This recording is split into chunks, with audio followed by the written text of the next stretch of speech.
Amerika Serikat, AS, dan Cina mencapai kesepakatan awal terkait perdagangan sejumlah komoditas strategis, termasuk logam tanah jarang dan kedelai, usai 2 hari pembicaraan di sela-sela KTT ASEAN di Kuala Lumpur, Malaysia.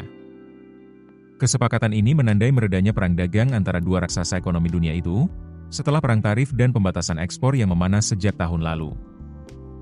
Menteri Keuangan Scott Bessent mengatakan, Beijing sepakat untuk kembali membeli kedelai dari AS dalam jumlah besar selama beberapa tahun ke depan.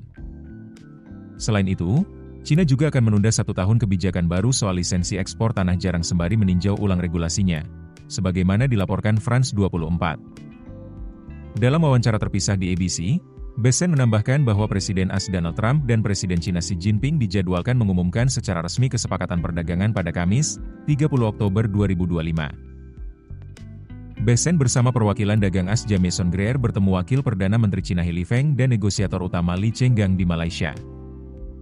Pertemuan ini menjadi putaran kelima antara kedua negara sejak Mei 2025. Dalam wawancara lain dengan NBC, Bessent menilai kesepakatan ini dapat mencegah rencana penerapan tarif baru sebesar 100% atas barang-barang Cina yang sebelumnya diancamkan oleh Trump. Ia menambahkan, pembahasan juga mencakup isu pembelian produk pertanian AS, keseimbangan perdagangan, hingga kerjasama dalam menangani krisis fentanyl, salah satu faktor yang mendorong kebijakan tarif 20% terhadap produk Cina. Negosiator Cina, Li Chenggang, menyebut kedua negara telah mencapai konsensus awal dan akan melanjutkan proses persetujuan di dalam negeri masing-masing.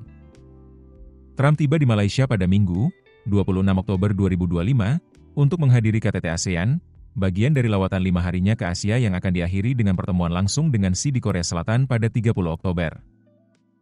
Usai pertemuan tersebut, Trump menyatakan optimismenya. "Saya pikir kami akan punya kesepakatan dengan Cina," katanya. AS dan Cina berupaya mencegah eskalasi perang dagang setelah ancaman Trump untuk menerapkan tarif baru 100% dan pembatasan dagang tambahan mulai 1 November. Langkah itu merupakan respons terhadap kebijakan Cina yang memperluas kontrol ekspor tanah jarang.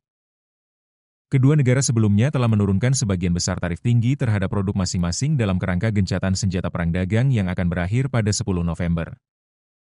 Dalam pertemuan di Malaysia, para pejabat membahas perluasan perdagangan, perpanjangan gencatan senjata, isu fentanyl, biaya pelabuhan AS, perdagangan tanah jarang, serta aplikasi TikTok. Bessent menuturkan, meredanya perang dagang ini kemungkinan akan kembali diperpanjang, menunggu keputusan Presiden.